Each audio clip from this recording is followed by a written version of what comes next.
There's a massive difference between identity and beliefs. Any belief that's repeated with enough emotional intensity becomes an identity.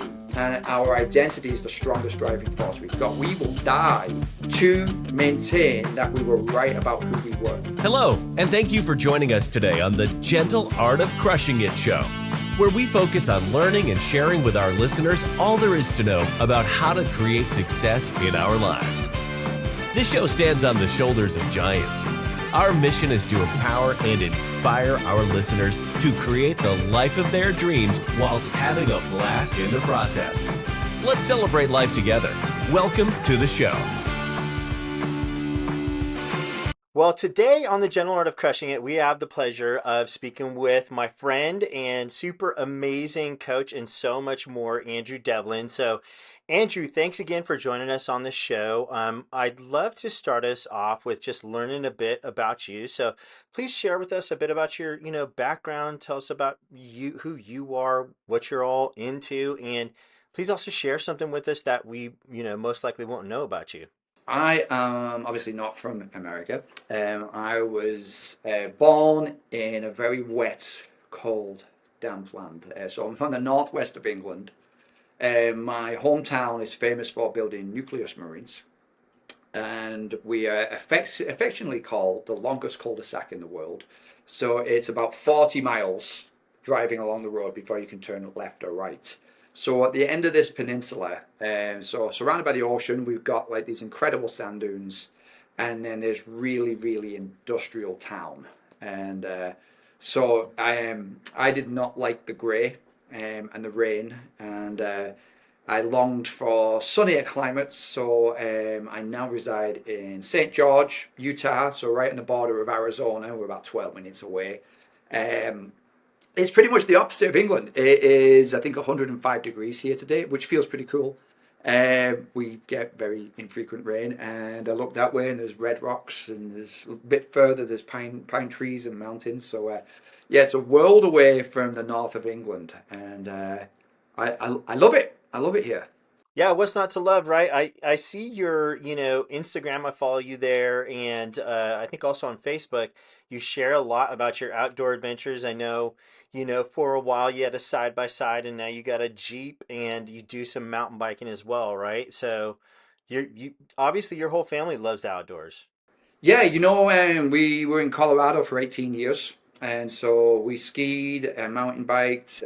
We did a few river rafting trips, but yeah, hiking, and we came to southern Utah because it's a little bit more wild here. There's 360 degrees of adventure, and no snow to shovel. And we realized, me and my wife sat down one day, and we realized one of the best things we can do for our marriage is walk side by side, talking about life.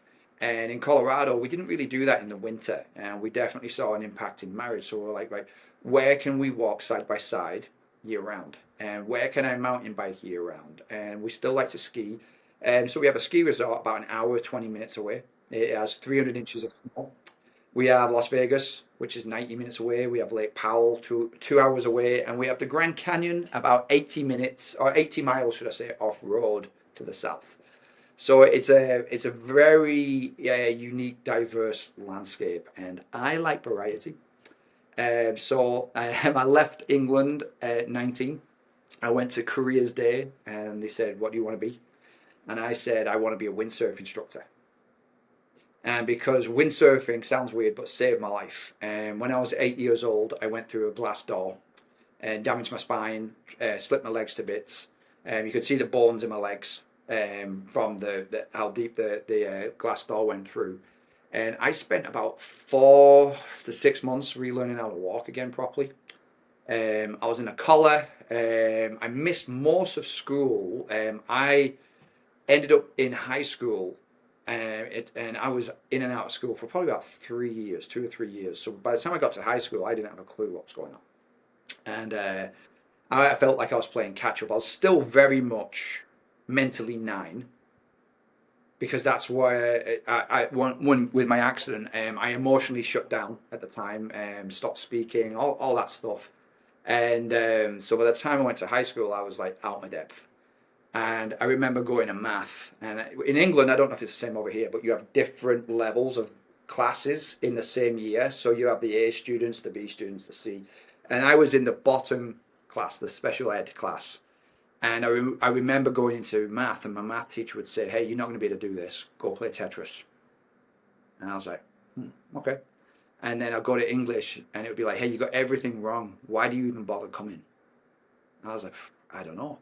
And so what changed my life was there was one teacher. It shows you this is the importance of one mentor in your life. And he ran the woodworking shop. And I didn't do woodwork because I wasn't very good at that either. And he said, "Where are you going?" I said, "I'm just going to go home. I don't know." And he said, "Well, why don't you come and help teach rock climbing this afternoon? And why don't you come and help teach?" And I thought that was cool. So he taught me how to windsurf. And I remember the moment I stood on the windsurf board. I don't really see out my right eye. There's an interesting fact most people don't know. And so I was bad at sports, and I was bad at school. So really zero self-esteem. And my dad was a Mr. Universe bodybuilder, and I was a really skinny kid. And so I just went, I don't know where I fit in on all of this. And so I remember I stood up on the windsurfing board, and I had great balance because I'd hop everywhere because my right leg would give way. So I'd hop. And so I had great balance. I pulled the windsurfing sail up. I grabbed hold of the sail, and I went. And I sailed across the whole lake. And I got rescued by a fisherman. And I had hypothermia. And I was hooked. I was absolutely hooked. So in Careers Day, they're like, "What do you want to be?" "I want to be a windsurf instructor." And they're like, "That's not a real job." I said, "Well, it is, because we went on this activity day and there was a windsurf instructor. The windsurf instructor never saw me leave because he didn't expect anybody to do it that quick.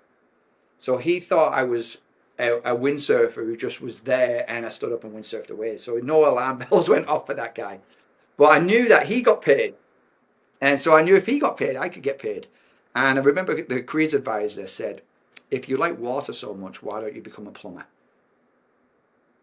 And I went, "Shipyard, they need lots of plumbers." So I was like, no. So anyway, I went, and I thought I was a pretty good windsurfer until I went to windsurf training. And I was the worst of the group. And so I would go out when it was snowing. I would go out no matter what the weather was. I couldn't feel my hands, and I put the work in, and I became, if not the best, one of the best in the group. And then that seems to be my theme of life: go into something, feel completely overwhelmed that I'm never going to be good enough, work like crazy, master it, and then do something else at a higher level.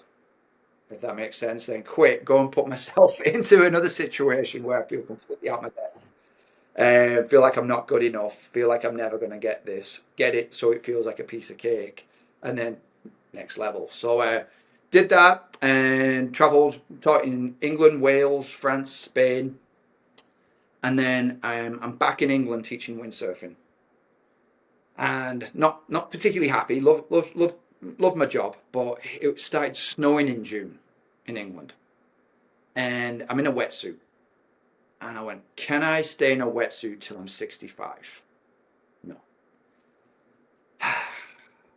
Cruise ships. I was like, what do I love? I love to travel. What else? I love to get paid to travel. And I was like, cruise ships. So I went down, I think within a week or two, to London, which is like a 6-7 hour drive. Walked into the interview. The interview started at 9, went till 4. And I remember at the end of the interview, they said, "Where did you stay last night?" I said, "Nowhere. I drove down last night." And they said, "Well, where are you staying tonight?" I was like, "Nowhere. I'm driving back." I said, "I've got work tomorrow." And they said, "So you haven't slept in 2 days?" I was like, "That's right." And they said, "You've got the job." And then I said, "Great, I'll start in 6 months." And they said, "Why?" I said, "I have no idea." I said, "But I'll start in 6 months." And I trust my gut. And my gut said start in 6 months. And no logical explanation for that. And so they said, "Well, there might not be a job for you in 6 months." I said, "Then so be it." So after 6 months, I called them. I was like, "Ready now?" And they're like, "Great, we have a job for you." So then I'm in London doing a training, and they sent me off to run a gym on a cruise line. And so I didn't realize my boss at the time was constantly hammering me, telling me I was crap, like just like, and I was like, right, this is familiar that bosses are always on my back. And then we got somebody from the mainland head office of the cruise, the gym in the spa area came on. He said, Andrew, we just want to talk about your work. I said, yeah, I know I'm crap. And they said, what are you talking about? I said, well, I know I'm not very good. And he said, you are the highest grossing personal trainer in cruise line history. And I went, why is this person on me all the time and making me feel like I'm worthless? And he says, because she gets paid on the products you sell and you don't sell anything. He said, you do service and she doesn't make commission on service.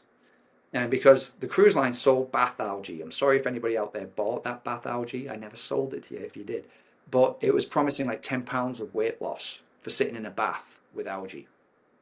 And I'm like, I refuse to sell that. So my belief at the time was I have 1 week to change this person's life.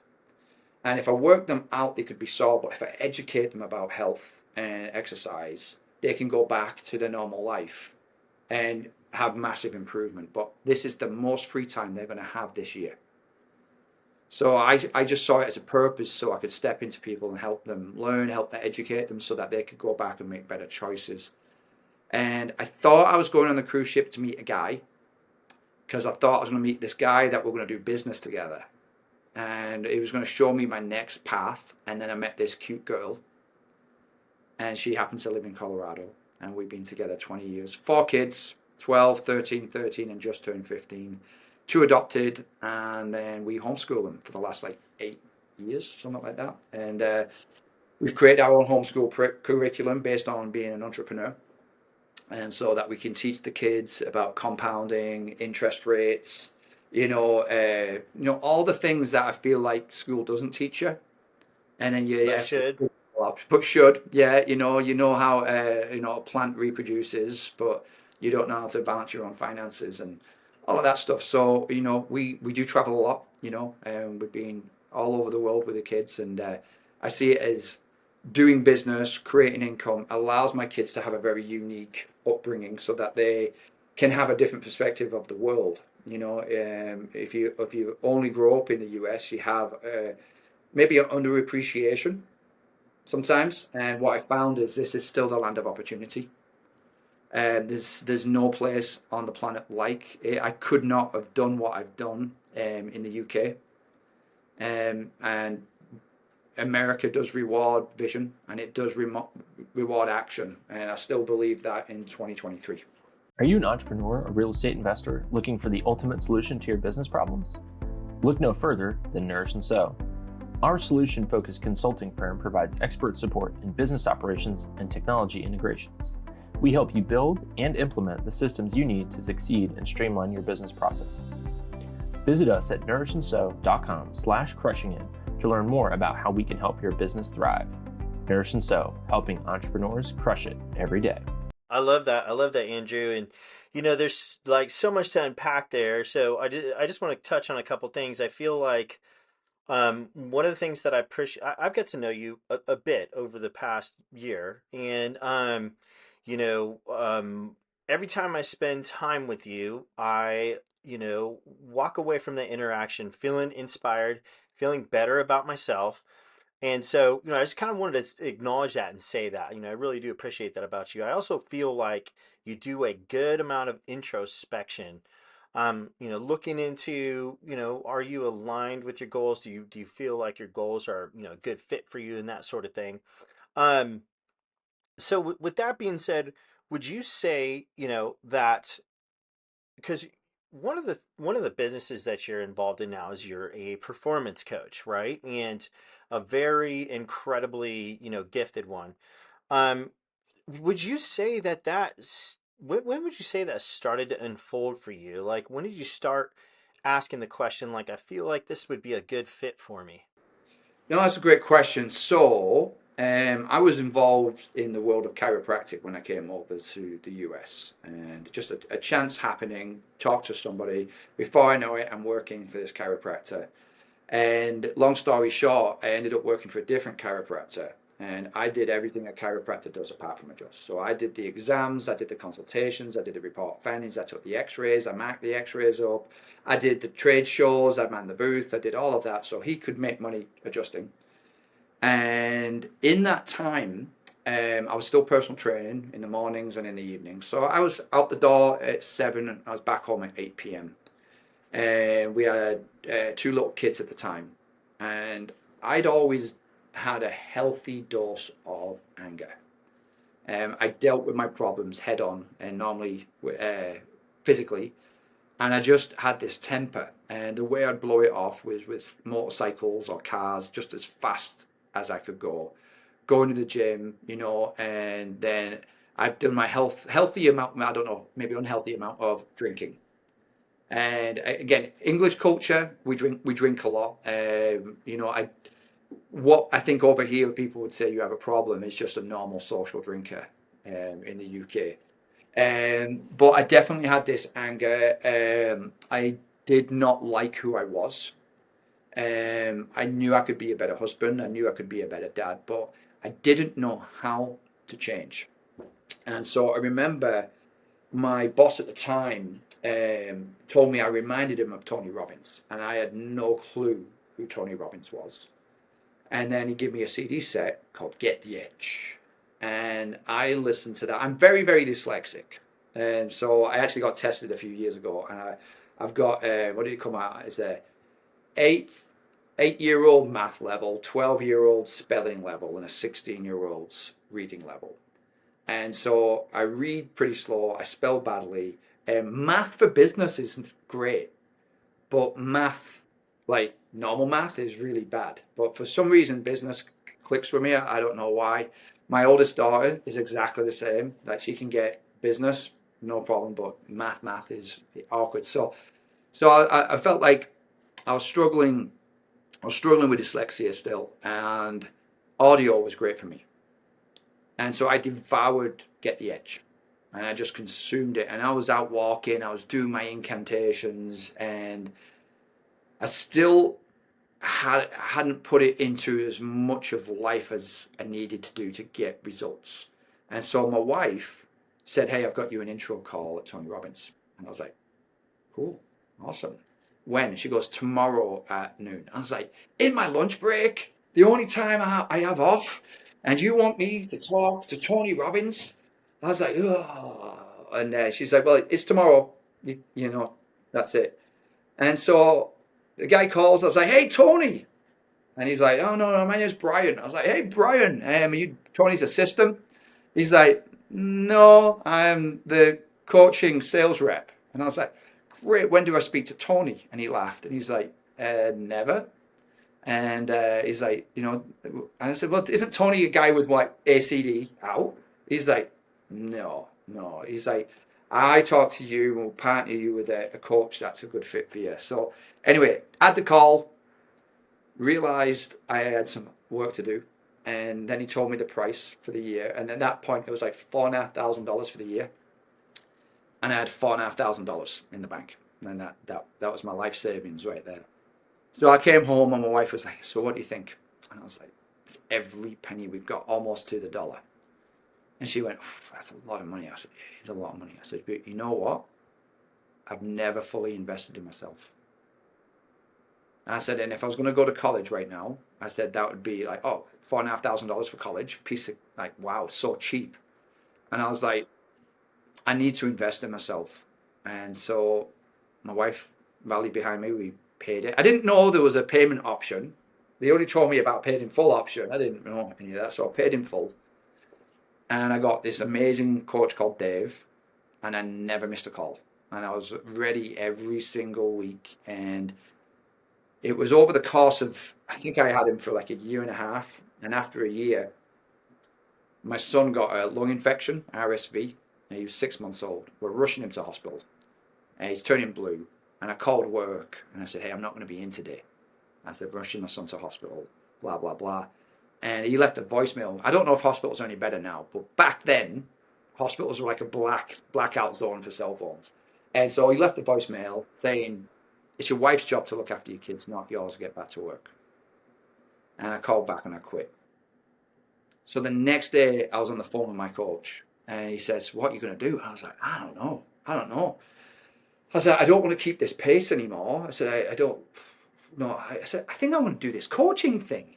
And he went, yes, I've been waiting 6 months for you to say this. And he's like, you are born to be a coach. And I was like, oh, I don't know. He said, well, when you were windsurfing, what were you doing? No, we had a longer conversation. I was like, well, I guess coaching.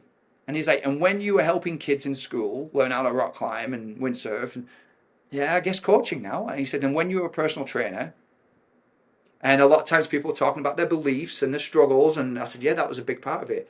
I was like, holy crap, I've been a life coach for a long time, and I went, I'm going to do that. So that was it. I went, got a certification, dived in, got some clients, started doing that, and then I got a phone call from my coach again, and he's like, hey, Tony Robbins is after coaches. I was like, that's great. He said, you? I said, no, not me. And it's sort of like, imagine if you just started playing baseball and the Red Sox call. And I was like, no, I'm not good enough. No, I can't do it. It's too big. And he's like, well, apply. And after probably, I don't know, it felt like it forever on the phone with him. I was like, fine, just to shut you up. And I was like, when do I need to submit it by? And he's like, midnight tonight. So me and my wife, again, the dyslexia kicked in. She helped me tremendously. We submitted it at 11:58. And that was it. I ended up, there was 250 people applied. 6 of us got the job. I had 90 clients a month at my peak. And I went, and to this day, I've got probably 25,000 hours of one-on-one coaching under my belt. And I've been doing it now for like 13, 14 years. It's my passion, still thrive doing it, still love doing it, and don't see me not ever doing it. And yeah, I've had the opportunity to be a keynote speaker for Toyota. I've trained most of their dealers from North Carolina down to Florida. Stood on stages in front of 3,000 plus people. Started a mental wellness microbiome business about 6 years ago to optimize brain function. We started that because we got foster kids.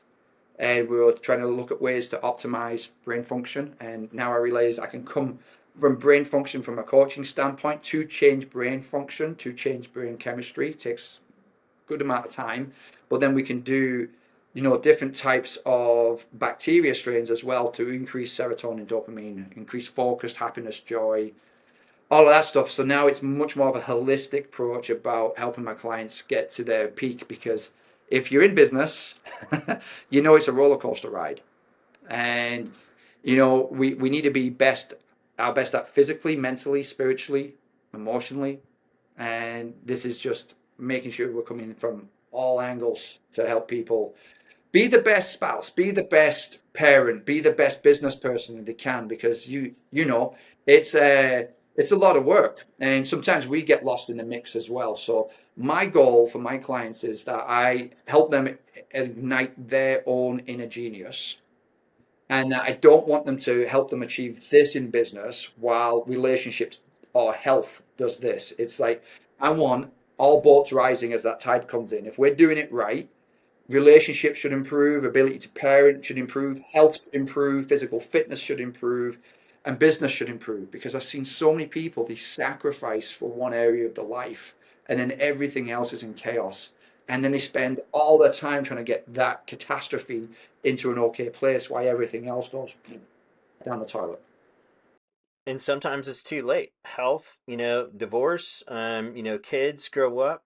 I was going to say, what you're talking about is a saying that, I love to repeat to myself, and really where I'm shifting this podcast to focus on, which is, how to live the life of our dreams and live it on our own terms. Now, our own terms should be including our spouse, right? So, I love that. That's where we're going with this. And what I want to do right now is just shift the conversation a little bit and ask you this super fun question, keeping that, in mind, my statement a minute ago, which is, if you were to be, transported back in time, bringing your current mind with you, know what you know now, back to age 18, what would you do differently? What would you do in order to fast track your success? Or would you do anything differently?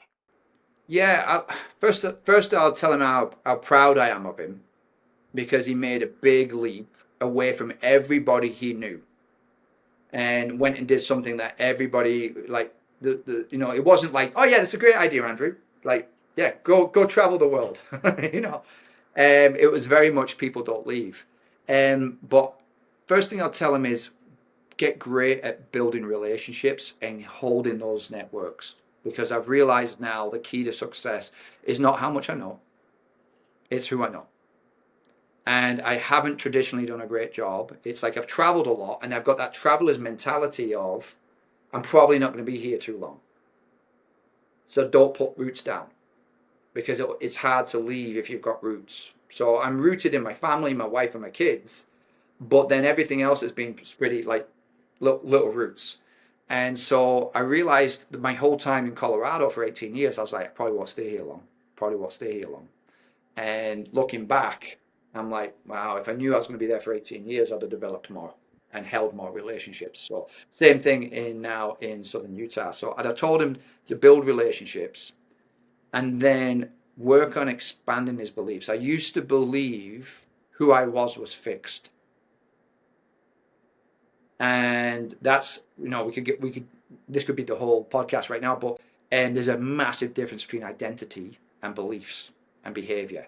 But any belief that's repeated with enough emotional intensity becomes an identity. And our identity is the strongest driving force we've got. We will die to maintain that we were right about who we were. Every single time. It's a higher level than self-preservation. And back then, when I did a personal training exam, this will show you, I've got two examples of what will show you where my psychology was back then. My first was I worked at a Chinese restaurant chopping vegetables. And I've had 37, 38 jobs, and that was one of the earlier ones. And I remember my boss came up to me, so it was mostly, I think there was me and one other non-Chinese guy in the restaurant. And the boss came up, he says, Andrew, I'm never going to fire you. I said, oh, why not? He says, you'll never get another job with your learning disabilities. And I remember being so happy. I went home and told my parents, I said, hey, guess what? I'm never going to get fired. I've got a job for life. The Diamond Chinese restaurant. And that's how much I was struggling. And so my parents were like, yeah, great job, And so it wasn't, we weren't, as a culture, we weren't talked to about college. It was shipyard or military. And that was really the options that I felt like were presented to me. And because of my vision issue, the military was out. And, and then the shipyard, my dad worked in the shipyard, but I was just like, I just don't see myself. I hated school. And I just, the thought of being in the same place all the time didn't fit me. So, but then I had to make money. So, but I accepted the Chinese restaurant. I was like, okay, this is going to be my future then. And then I fast forward, I became a gym instructor at a local gym. And then I was in a personal training exam. And I remember the main guy said, hey, there's only happened 3 times in the last 10 years. Someone here got 99% in the exam. And the guy next to me is like, I aced it. I've got a master's degree in biology. And I never went to college. And I was like, oh, great job. Yeah, awesome. And then he said, Andrew Devlin. And I went, yep. And he went, Andrew, yeah, you scored 99%. And I went, I promise you, I did not cheat. And he went, what do you mean? I said, I didn't cheat. You can watch me do it again. And he said, why are you saying that? I said, well, I don't know if you mixed them up, but you can watch me do it again so you can see what my real score is. And he said, can I speak to you outside? I was like, oh. So I walked outside. I said, are you kicking me off the course? He's like, what are you talking about? And I was like, I know there's no way I can get 99%. I don't know what went wrong. I said, I don't know if I just got lucky. I said, I'm really not sure of what happened. And he's like, I have no clue what you're talking about. He said, you are one of the brightest students we've had through these doors, and we've been open for 15 years. He said, your ability to absorb and retain information is through the roof. And I went, oh no, I'm an idiot. And he went, who told you that? I said, so many people. And I'd claimed that identity. So even when I was presented with evidence that I wasn't an idiot, I couldn't accept it because of that emotional identity, that fit, that persona that I can't get ahead because I'm not smart. And at that point, I was probably 19. And I remember it sort of like rattling around in my brain. And I was like, what if I'm not an idiot? What if I can really learn fast? I just don't learn the way school taught me. And then I heard an Einstein quote. And it said, if you judge a fish by its ability to climb a tree, it will grow up believing it's an idiot. And I was just like, I'm a fish. And another reason I homeschool now, but it's like, I want to see, do I have a monkey? Do I have a fish? Do I have a badger? Like, whatever it is, like, hey, What's their learning style? Yeah, and then adapt. And so it was interesting. Last year I became the high school science teacher as well for the homeschool group. And I just laughed every time I'm going to the school because I'm just like, if my teachers could see me now teaching a class, what would they think? So it's been an interesting journey, but I would tell him, do things that scare you. Go after your intuition. It will serve you well, and trust God. His plans are better than yours. Get out the way and stop thinking about what if it goes wrong and start thinking about what happens when it goes right. Because I was very motivated by getting away from pain back then. Now I'm much more motivated to go towards pleasure. I love that. And every single 18-year-old on the face of the earth could use that message, right? You know what I can't help but notice is two things. One, there's a lot of parallels between your life and my life. And except I'm not as much of an expert on success mindset, not even close. Like your understanding legitimately is off the charts. And this is one of the reasons why I love talking to you.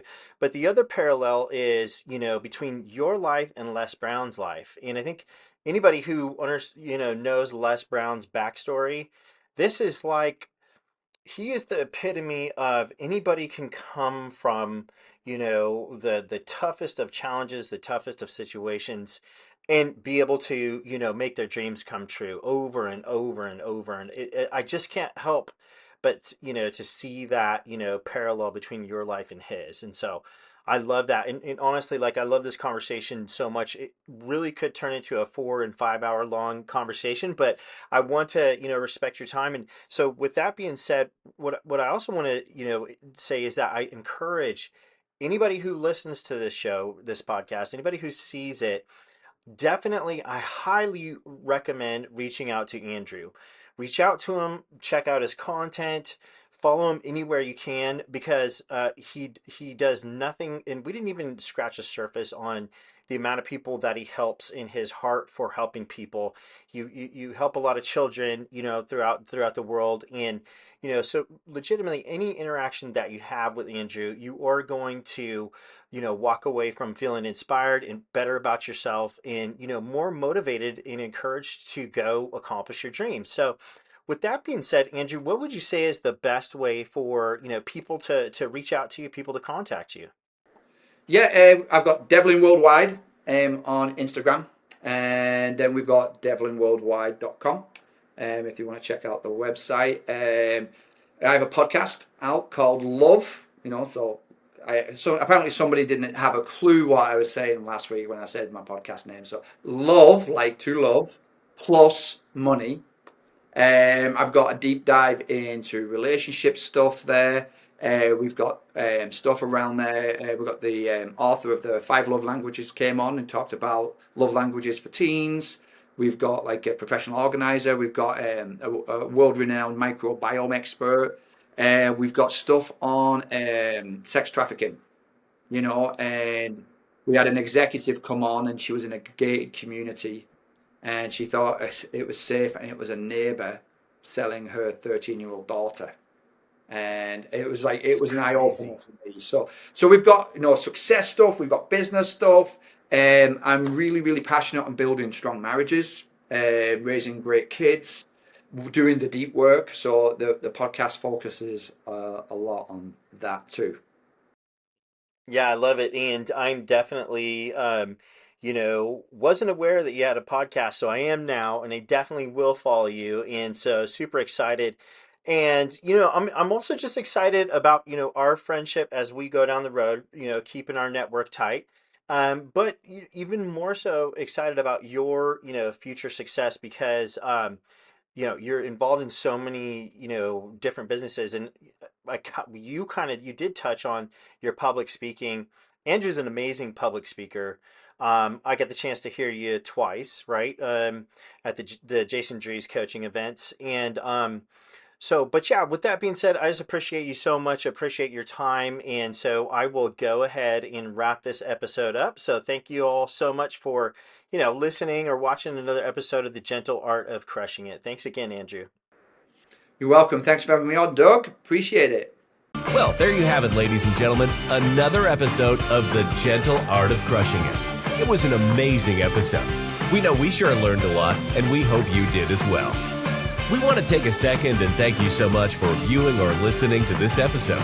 And please just know that we only ask for one favor, and that is to make this life magnificent. Thank you, and have a wonderful day.